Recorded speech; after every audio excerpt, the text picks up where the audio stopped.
melihat orang yang kita sayangi, entah orang tua kita, anak-anak kita, saudara-saudari kita, suami, istri, atau sahabat kita yang sangat kita sayangi itu bahagia. Bahagia itu sederhana, bisa tersenyum dan bersyukur. Bahagia itu sederhana, yaitu ketika kita menjadi alasan bagi orang-orang lain, sahabat-sahabat kita, bisa tersenyum.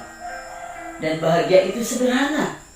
Apa yang membuatmu tersenyum, maka jangan lepaskan. Apakah sahabatmu bahagia? Maka bisa lakukan beberapa hal ini. Berani untuk menerima risiko. Salah satunya adalah menerima risiko itu tidak membuat semuanya menjadi kacau atau buruk.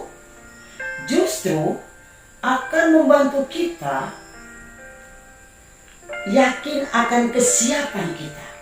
Bahkan mendewasakan dan menunjukkan kehandalan dalam memanajemen sebuah masalah.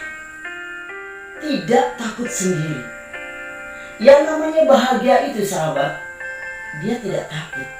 Tidak cemas untuk hidup sendiri. Tidak ada orang yang bahagia yang hidup dalam ketakutan. Takut gagal, takut gak bisa kerjakan sendiri ini itu. Kalau dihantui ketakutan, maka kita gak akan bahagia.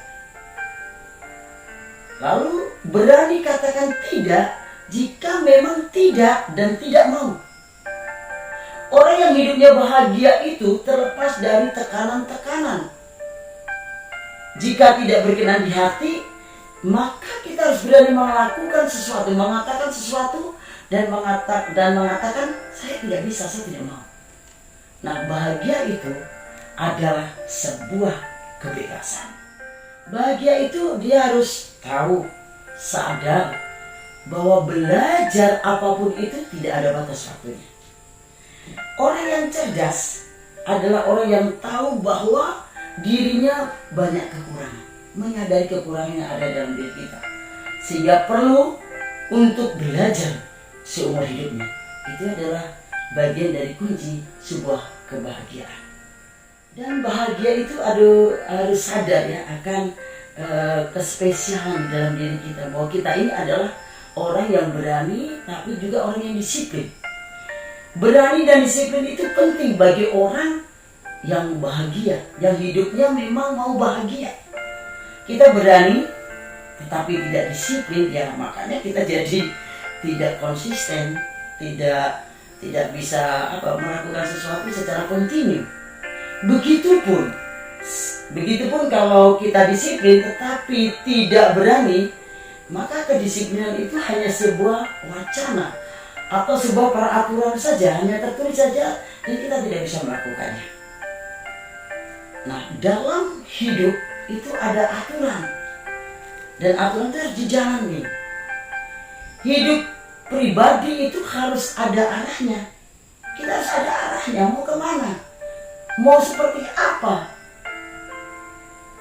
Aturan itu sebagai rambu-rambu dalam hidup manusia.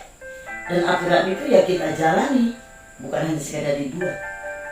Jika kita tidak ada arah hidup, tujuan hidup, maka jangan salahkan kalau kita akan masuk dalam jurang kehancuran. Dan dikatakan bahwa kita tidak akan bahagia.